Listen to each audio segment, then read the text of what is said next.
You're listening to Bad Dog Agility, bringing you training tips, interviews, and news about the great sport of dog agility. And now, here are your hosts, Sarah and Esteban.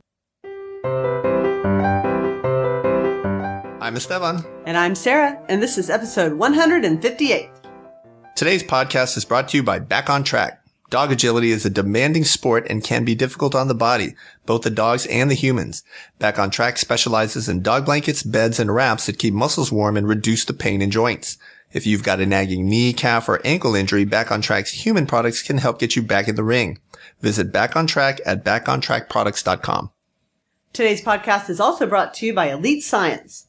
Unlock your dog's full potential with the unique competitive edge solution, 1TDC. 1-tetradecanol complex is a patented blend of unique fatty acid oils designed to safely and effectively keep joints and muscles at their best to maximize performance and shorten recovery time. 1TDC is the next generation of fatty acids and is used by many current and past National Agility Champions and World Team members. All of our listeners will automatically qualify for a great 1TDC special offer by purchasing online at BDA1TDC.com. That's BDA, the number 1, TDC.com. And today we've got the American Kennel Club National Agility Championship wrap-up. It took place just this past weekend in Perry, Georgia. A fantastic show, an excellent trial. And I've got for you today with us the 3 announcers for the live stream that was provided by Four Legged Flicks. There was free live stream of the rings. They also covered a couple of other events there. I believe they had obedience and rally going on at the same time as well in other arenas in the sports complex. And they just happened to be us. That's right. So Sarah Fernandez-Lopez and we called the challenger round. That's right. The winner take all round. Whoever wins that round gets that last spot into the finals. And I happened to make the finals this year with Gitchy, the golden retriever. And so I was not able to call the finals. And so we needed a suitable replacement. And the replacement that we used last year, Mr. John Nyes, also made the final, I believe, with 2 dogs this year, his Border Collie Trick and Sheltie Boss. And recall that he won Westminster this year with Trick. And actually, we ran against each other in the 20-inch class. That's right. So he was not available. But fortunately, we had friend of the podcast there, our very own Brittany Schaezler. Dr. Brittany Schaezler. Dr. Brittany Schaezler. She was there competing, had a very nice weekend that she's about to tell us about, but didn't make the finals, so she was available to make that call. And her and Sarah did a really nice job of calling the finals. So congratulations, ladies, on doing a great job in the finals. There was a lot of really great positive feedback. People really enjoyed the sports commentary that you provided to the finals on the live stream. And I think they got pretty close to like 2,000 people on live at the high point watching the finals event on YouTube. So that's pretty awesome. And thank you to everyone who made donations to Four Legged Flicks because they were providing the live stream, of course, at no charge. All right. So Brittany, let me start with you. How was your weekend? Tell us who you ran, how you ran, and what happened. My weekend went really well. I ran 2 dogs, my almost 12-year-old Sheltie Trip in the 8-inch preferred class, and I ran my younger Sheltie Trek in the regular 12-inch class. Both dogs were clean. All 4 runs, I guess, that counted. I didn't run the course in warm up for either one of them. They both, Trip was in Premier and then rounds 1 through 3, and she was clean in all of those. And Trek ran ISC and rounds 1 through 3 and was clean of all of those. So I was really, really proud of both of them. This will be Trip's last national, so it was kind of bittersweet, but, you know, she did what she always does. And, Trek did everything I asked her to. So I was really, really proud of going, you know, again and running 3 clean again and also getting clean in ISC. That's awesome. And in addition to Brittany running her 2 dogs there, Bad Dog Agility, we had our 2 sponsored athletes there. Outstanding competitors. And first we'll start with Jennifer Crank. She was spectacular as usual. I believe this year she was running 8 different dogs, right? Upping her performance from last year's nationals where she was running 6 different dogs, all different heights, Border Collies and Shelties. And she ended up taking 3rd place in the 16-inch regular finals with Sheltie Lucky. and an outstanding performance there. And in the challengers round, she ran multiple dogs, right? So she was doing quite a bit. Extreme, ran P16, that's a border collie. Kaboo, P8 Sheltie, and Cannon, the border collie, who ran in the regular classes 20-inch division, a very, very tough 20-inch division. I remember talking about how tough the 20-inch division was last year. It was even tougher this year. And they actually not only got to the challenge round, but they got there on the strength of a second place finish in one of the preliminary rounds. And to go second in 330 of the best dogs in America, pretty outstanding. So she had another fantastic nationals. But that's what Jennifer does. Every year she goes to nationals and someone's finishing in the top 3 in finals for her. Our other sponsored athlete, 2-time national champion Sarah Baker, ran her Labrador Retriever Rice in the preferred 20-inch class. Rice was the preferred national champion 2 years ago, challenge round last year, and again challenge round this year. They had an unfortunate bar knocks in, I believe, jumpers. Yeah. So she came back, did very well, and then they ran clean nicely in challengers, almost got in the finals, but some outstanding runs behind them knocked them out.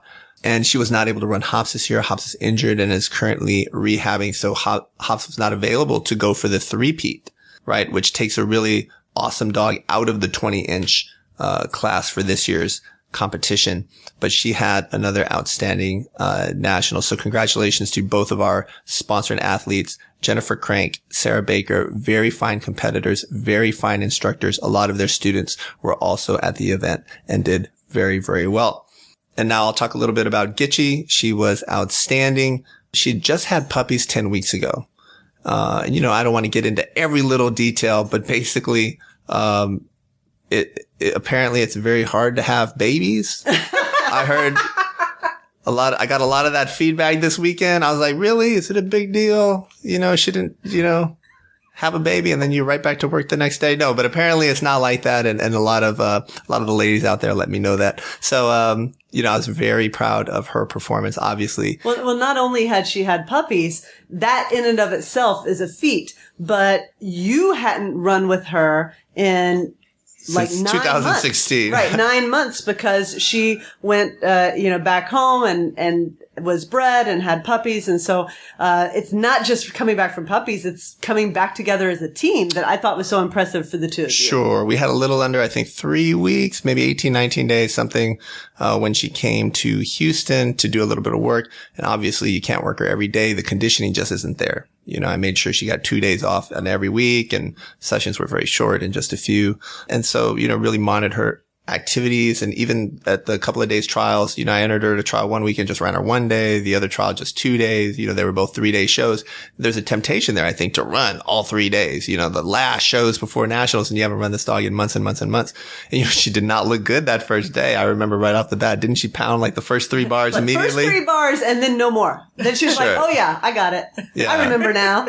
Yeah. So, that was a little scary. So, she ran Premier. I tried to crush Premier just to get a feel for it, really smash it. And she put up a pretty monstrous, run, but she stepped on the broad jump. And I was like, well, I didn't have time to squeeze in broad jump work. Probably would have been a good idea. And then, she got called on the seesaw, which was a very close call. I don't think she actually flew off, but I had the benefit of slow motion in the coach's eye. The judge does not have that benefit. And it just made me be careful on the seesaw. Yeah. So she went clean rounds 1, 2, and 3. I tended to run them a little bit on the conservative side just to get her in the finals. She was the 7th seed. She had a great run in the final. She ended up finishing 3rd. From 1st to 4th or 5th, I think, was just 1 second separating all of those dogs. So we lost to 2 phenomenal border collies, had an amazing lab behind us, like a 10th behind us. 4th. So you've got 50% of the 20-inch placements non-border collie. I think someone's going to have to go back and check, but they might be the 2 highest finishing for their breed in this height class in the history of AKC. That would be, the 20-inch class. A border collie has won the 20-inch class every single year of the existence of this championship event. No non-border collie has ever won. So I think, both Gitchy and the lab were very close. And so they were both very close. They were within a second of accomplishing that amazing feat. And, I think maybe someday a dog will get there. But I was very, very pleased, for her to be so competitive. And she did a really nice job with that. So obviously very happy. And before we get to the actual competition, here at Bad Dog Agility, we ran the before and after course, which is now, I think this was our third year doing that. Mm-hmm. And it's a thing. Yeah, it's a thing. So Sarah Baker and I looked at our course maps before, did an analysis in the coach's eye. People would look at the course maps, kind of come up with their own plan, and then see what we thought about it. And we would do this before the walkthrough. And then we would go and run our course. And right after the course, we would grab our iPads and analyze our own runs. And then people would take a look at that. And I think they got a lot out of it. We had a little Facebook group for them. They could follow along real time. And so everybody really enjoyed that. So we enjoyed doing that for people. And I think it really enhanced the experience, not only for those people, but for me. It was like really, it's a cool thing to do. Yeah, it's like a little community within a community at nationals. Yeah, it's like an event within an event. So that was really cool. So that was fun. All right. Now let's get to the competition. So first, a lot of credit as usual going to the American Kennel Club for putting on such a huge thing. It's always tough to run these really big events. And how many dogs were there? Like somewhere between 1,500 and 2,000, right? Some absurdly large number. I think it was around 1,500. Okay. And so the judges, Clyde Clausen was the judge for finals. I thought he did a really nice job. Rhonda Bermke for the challenger round. And, they've always got a second judge in there spotting the contact. Each other's contact judge. Right. Mm-hmm. Exactly. Mark Upshaw, Linda Kipp from New Mexico, Christine Bishop, John DiFilippi. Hopefully I said your last name right. John, and, all of the hardworking reps in here. I'm sure I'm going to miss a couple. I saw Rhonda Crane there, Kitty Bradley, the director of AKC Agility, Carrie DeYoung, Hard at Work, Steve Irwig, and all those guys getting out all your results, bringing in all your boxes of shirts. Actually, the boxes of shirts, I guess I need to credit some of the slave labor they brought in. Scott Stock, right? So, when these guys aren't judging or judging nationals themselves, they bring them in and they're unloading and moving around boxes and doing what they're told, doing the dirty work. So, thank you to everyone for making this possible. Speaking of dirty work, how do you like that segue? That's nice. That's nice.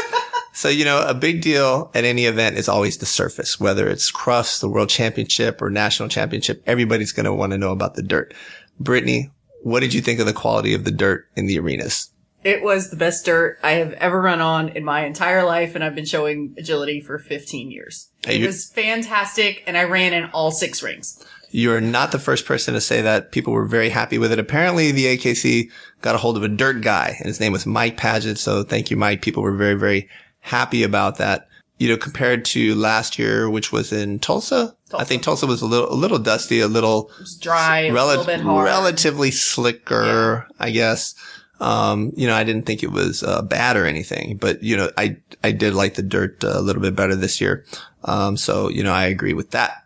For those of you who don't already know, next year's championship will be in Reno. So back to Reno, Nevada. So bring your money. And sit down with me at a poker table. All right. Livestream was brought to you by Four-Legged Flicks, and they had the challenge of not only dealing with the technical problems, I think, that kind of popped up on the first day. And, once you're there, you've got to deal with it on the fly.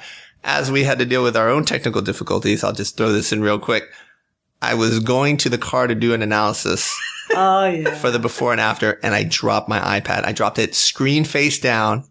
On the asphalt. And it shattered. Asphalt, yeah. And the thing is, I don't think I've ever really broken. You have not. This is your first break. And it's not good timing. I was like, that's going to be a problem. And it was all on you. Yeah. There were no kids there. I was not holding it. I didn't bump into you. This was all on you. It happened. Anyway, we got the screen fixed. It was all fine. Borrowed other people's iPads, et cetera, et cetera. But anyway, back to Four-Legged Flicks. So they did a tremendous job getting 6 rings. Chris Durkee and his wife Lindsay and their wonderful crew getting all the hard work done. They also took care of your live stream for the challenger round and the finals.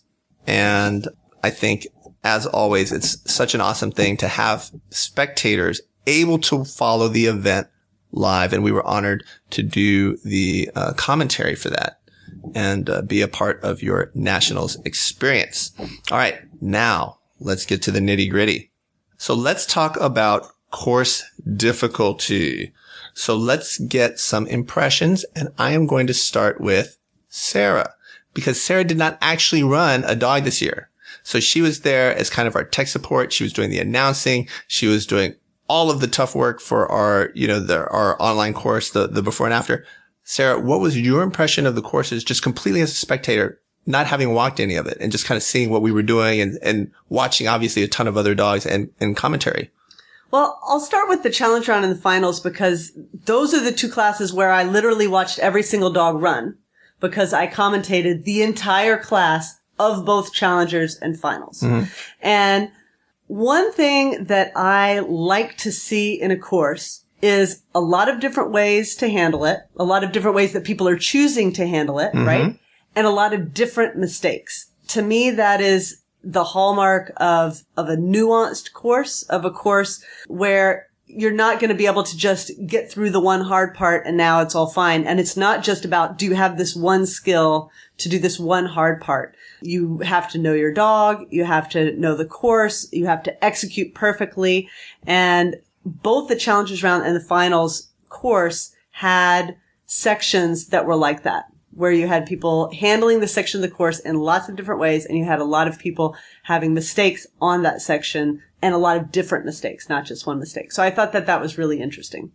And even in all of the rest of the rounds, I saw a lot of different handling for all the courses. There was no course where there was really only one way to run it. All right. Well, let me ask you, Brittany, if you had to rank order the 5 courses, rounds 1, 2, 3, challenger, and final, take me from the toughest course to the easiest course. I think that the finals course was the toughest overall course, followed by the challengers round course. But I think the challenge course had the toughest sequence out of anything we saw. So that's well put. That's the sneaky way to answer that. I like that. So I think the rest of it wasn't as difficult overall, but that 4-jump line after the seesaw in the challengers course was really tricky. That's where we saw the most mistakes. So I think that was the hardest thing we saw all weekend. Mm-hmm. But overall, I think the finals course was harder. And then if I had to rank the rounds 1, 2, 3, I'd say probably jumpers was the next most difficult, followed by standard. And then I think hybrid was by far the easiest course of the whole weekend. But I agree with Sarah in that even though I felt like those courses were relatively straightforward, they were not pigeonholing you into handling a certain way, which I agree. I don't like courses like that. I like courses where you can front or you can rear or you can SERP, but you can, you get to make a choice, basically, that the judges aren't making you handle a certain way. That is very interesting. And I agree with both of you. And before Brittany gave her sneaky answer, which I think is actually very, very accurate, I would have listed the challenger round just slightly ahead of the finals.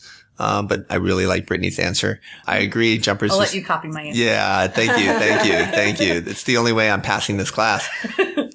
Jumpers definitely next. And then a toss up. I kind of at first felt like standard was easier than the hybrid. So I think those two are kind of close, I think. I agree. Yeah, pretty close. So I think that's pretty typical for most nationals, jumpers and there was no tunnel in jumpers, which was very interesting, right? It's just a little bit easier, I think, to be technical in jumpers, like to make it more about the handling and that kind of thing.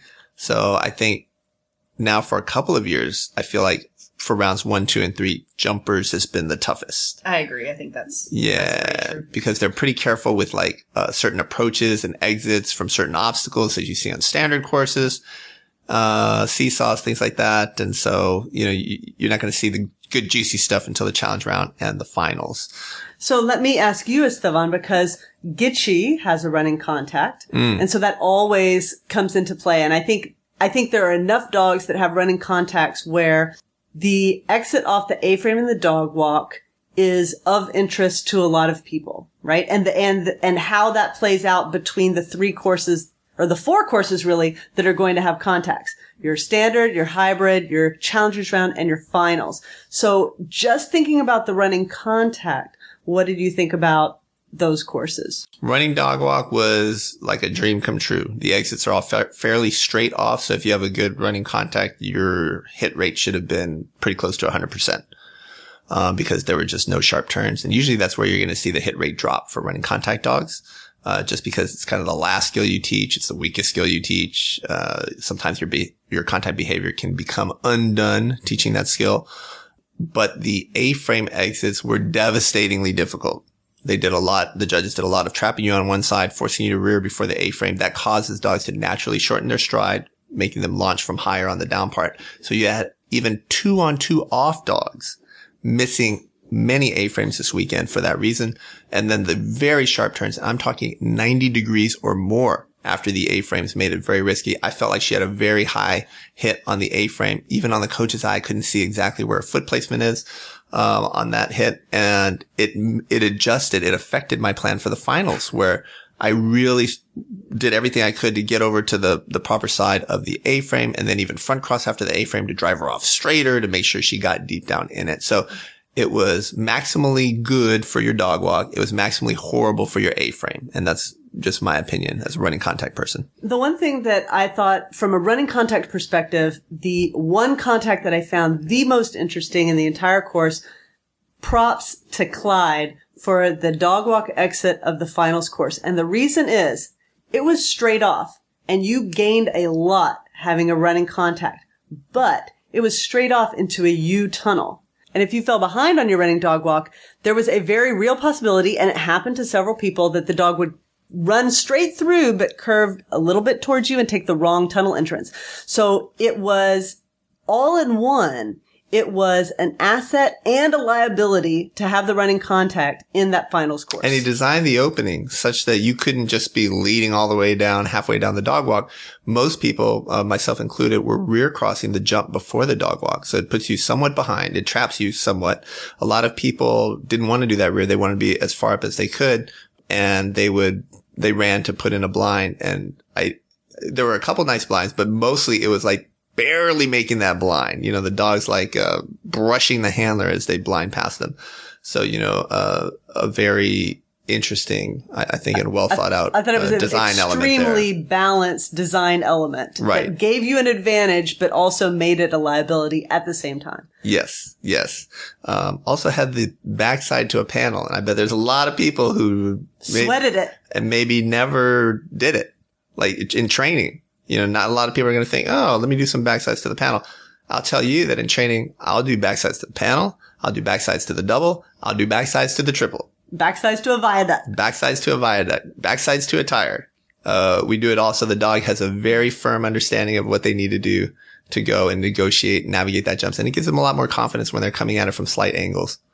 Yeah, seeing it, because the object the obstacle presents itself so differently visually to the dog depending on their angle of approach.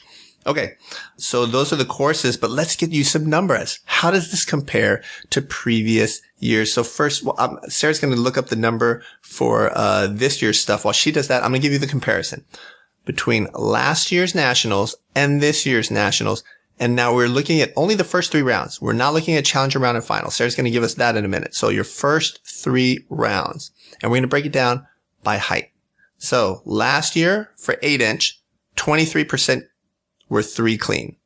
This year, that number went up to 30.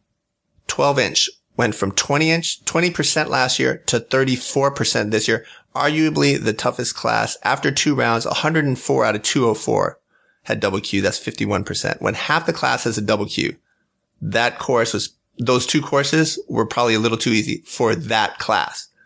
Now, it didn't go that way for the rest of the classes. So listen to this. 16-inch, you go up to 16-inch. Now last year's 18%, this year is 20%. Right? That's nearly half of the Q rate of the 12-inch class. You go up to 20-inch, arguably the toughest and definitely the largest with 330 dogs in it class, a very top heavy class. The Q rate last year was 19%. This is the only class that went down in Q rate to 18% this year. 58 out of 330. 24-inch, 13% last year, doubles to 27% this year. And last year's 26-inch class, just 3%, 3 One clean. dog. Right? To 17%, this year in the 26-inch. You know, 26-inch is a very small sample size. It's a unique beast. The number dwindled to, I believe, 18 dogs, this year. 3 dogs this year. Yeah. I think the AKC needs to do something about that. But who knows what they want to do or how long the 26-inch class is going to, be around. But it's a little odd to get 6 dogs into a final or 4 dogs into a challenge round and only have 18 dogs in the class, where the vast majority, not vast majority, but more than half are going to get either final or challenger round. I think that's a little weird. But in any case, so if you were looking at those 3 rounds, you would say by the numbers, it was easier this year. Then you got to be specific for the small dogs. As soon as you get to 16, 20. But also it was easier for the 24-inch dogs. 24-inch also went up. 24-inch also went up. Yeah. So who was it not easier for? 16-inch, 20-inch. But it was basically flatlined. Yeah, it was about the same. Yeah. So you always got to look even within the numbers. Otherwise, you'll end up arguing with your friends. Yeah. My perception was these courses are really, really easy. I was in the 12-inch class. Everybody cute. Right. And it speaks to the difficulty of creating challenges that span heights. Right. Okay. Now, Sarah, go ahead and give us the numbers for the challenger round and the finals. Or do you have just the finals there? You have both? Okay. I'm sorry. We're going to take a look at just the finals from last year and this year. Go ahead and lay it on us. So by the numbers, the finals course was harder this year than last year. This year, the preferred class was 36% clean in the finals versus 52% clean in the finals last year. And for the regular class, it was 49% clean this year versus 56% clean last year. So we're saying this year you had a lower Q rate in the finals for both preferred and regular. That's right. Okay. And I think if you take a snapshot, there's a couple of interesting things because you are dealing with very small sample sizes, especially in preferred, right? In preferred, some of these classes only have 4, 5, 7 dogs, only 6 dogs in the 26-inch class. So what's interesting? There's one height that gives you a pretty good number. So let's hear those numbers. It's the 20-inch class because they take so many dogs, 26 dogs one year, 27 the other year, which is about the same. And so what are those numbers? So for the 20-inch class, this year it was a 52% Q rate versus a 62% Q rate last year. That's right. So I ran the finals both years, and I felt like the courses were comparable. But if I had to say which one's the tougher course, I'm going to go with this year's course by just a little bit, although last year's course had that interesting choice. So last year's finals course definitely had the very interesting element at the end where you kind of had a choice of which way you were going to go. But remember, Clyde had put that in this year's course in the opening. So it also had an element of choice. And as Sarah said earlier in the podcast, I really liked it. It adds to the strategy of the game. You got to know a little bit about agility and not just be the kind of person who gets out there and loves to run your dog. To have an understanding of the faster path versus the shorter path versus the easier path, the nuances there. And your dog and what you're capable of. So yeah, I think I give the level of difficulty probably a little bit more for this year's finals course. And now I didn't get to watch many dogs run the finals. So Brittany, you watched it. What do you think between the two courses? Because I know you ran in the finals last year. And now you got to watch every single dog run and comment on their runs this year. What are your thoughts on the two finals courses? I agree. I think, and they were both great courses. They were. I love how they've been last year. I would have liked to have run the one this year. I agree. I think this one was, a little bit more difficult. I think it was maybe a little bit more subtle in the challenges, which I really, really like. There were things that I thought in looking at the course, I thought certain things were going to happen. And then watching all the dogs didn't happen as much as I thought. And then there were spots where I expected something to happen, but things went a little bit differently. So I thought it was really interesting. And I'm like Sarah, I like nuanced courses where there's little things that can happen. Yeah, I think that's definitely true. All right. Well, now that we've talked about the courses, let's get to the winners. So congratulations to all of the following dogs. Sarah's going to give us the list. And let's start with the preferred dogs. All right. So the 4-inch preferred National Agility Champion was Logan, an All-American dog handled by Kim Barton. In the 8-inch class, we had Jonesy, the miniature schnauzer, handled by Delaney Ratner. In the 12-inch class, we had Lexi, a poodle, handled by Loretta Wojcik. In the 16-inch class, Ripper, the Nova Scotia duck-tolling retriever, handled by Terry Simons. And in the 20-inch class, we had Doc, the golden retriever, handled by Michelle Foster. And I think notable in there is Doc had already won the National Agility Championship at 24 inches a couple of years ago. So now they've won that. and the preferred National Agility Championship. So one of the few dogs to achieve that in AKC history. In the regular class, the 8-inch champion was Wren, handled by Betsy Lynch of Delaware. This is their second National Agility Champion title. In the 12-inch class, Sunday, an All-American dog handled by Angie Bitaquisto. In the 16-inch height class, Lilac, the Australian Shepherd, handled by Nino Pessoa. The 20-inch class winner was Jedi, the Border Collie, handled by Susan McGowan. The 24-inch winner was previous National Agility Champion Grommet, the Border Collie, handled by Maria Badamo. And the 26-inch winner was Bird, handled by Dudley Shoemate. Congratulations to all of the winners, all outstanding dogs and handlers. Great runs all weekend. Remember, they had to do a great job to even get in the finals and then to beat all the other awesome dogs. Really remarkable. Okay, now talk about memorable runs. Now, I called the challenge round, so I got to watch all of those dogs, and I missed a whole lot of the finals. So I will go first because I'm talking. And I'm going to start with my favorite run of the whole thing. And it was actually a challenger run, and it was done by Angie Bitaquisto on Sunday. They were devastating. I still remember the time. It was a 26-second run. It was incredible. It was unbelievable. No one ended up beating that time. Obviously, she won the challenge round, and then she got into the final, and then she was able to win the finals. So that was my favorite run. My next one was Nancy Kemna and Rave in the brutally competitive 20-inch class, and they were able to knock off Roseanne Damasio and Strafe, who had just put in a fantastic run of their own in the challenger round, and that got Nancy and Rave into the finals. So that was a very memorable run for me as well. And the one, because I only saw very few finals runs, but the finals run that stood out to me, I watched it live, and I watched it several times on a replay, and that's Shannon Fosty and Kirk in the 16-inch class. They broke 30 seconds. They did have a bar. So sometimes for me, the most memorable, outstanding runs aren't even necessarily the clean runs or the winning runs or the finals runs, but those are three runs that stood out and really stuck with me from this weekend. And what about you guys? Sarah, why don't you tell us? Well, there's one Challengers Round run, and I don't know the handler or dog, but I'm going to mention it anyway because anybody who is watching will know who I'm talking about, and somebody will tell this person that I feel for them. And that is the Border Collie, I believe, that ran and slipped off of the teeter, tried so hard to hold on, ended up like one foot falling off the edge. The second foot followed, so they kind of fell off to the side, and then he got back on and was eliminated for that getting back on. It all happened in the space of a second. The dog was just really trying to hold on to that teeter, and I believe it was their only fault. I really felt for them because it's just one of those freak things that happen. The other run that I wanted to talk about was Terry Simons in the 16-inch preferred class because he was the only non-Border Collie of the class. The Nova Scotia Duck-Tolling Retriever, he was seated last, which means he ran first. He put in a clean run, and then no other dog could go out and get that run done clean. And he won the preferred National Agility Champion. So I really love that because there is absolutely pressure that you can put on other competitors when you run before them. And this was like a classic example. He put in that clean run, and that added pressure to every other dog that ran.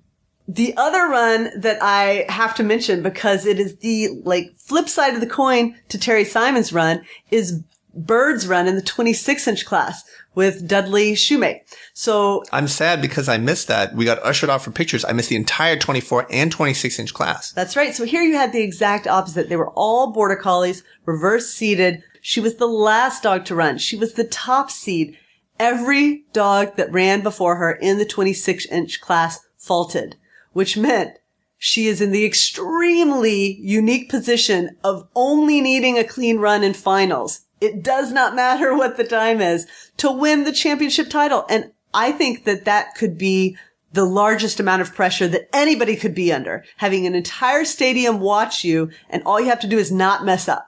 And that is, if you watched Dudley before, she's been on that stage many times, and that is not how she runs. Dudley goes for it every time.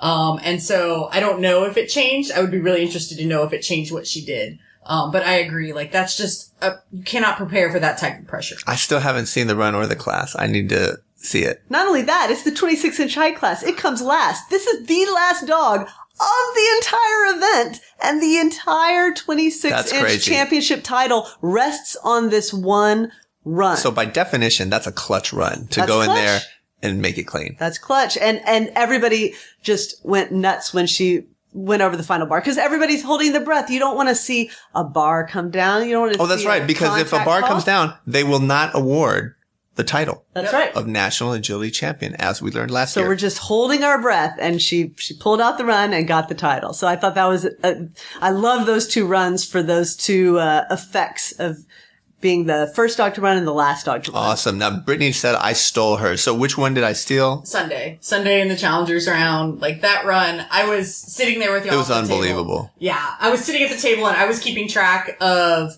what the times were so we know what the time to beat was. And I wrote down her name and then I put down the pen.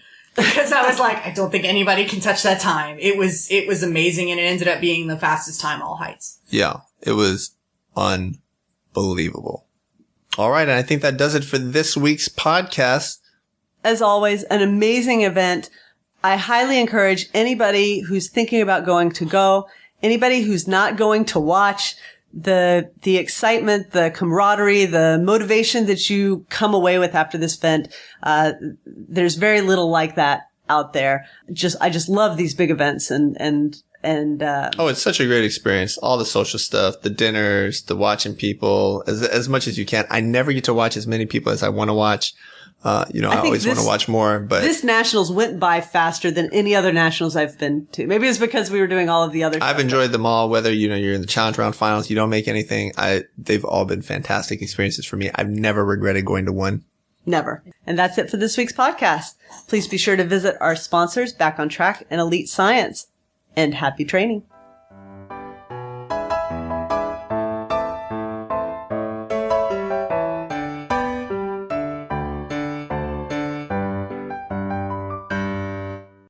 C, E flat, and G walk into a bar. The bartender shows them the door and says, "Sorry, we don't serve minors."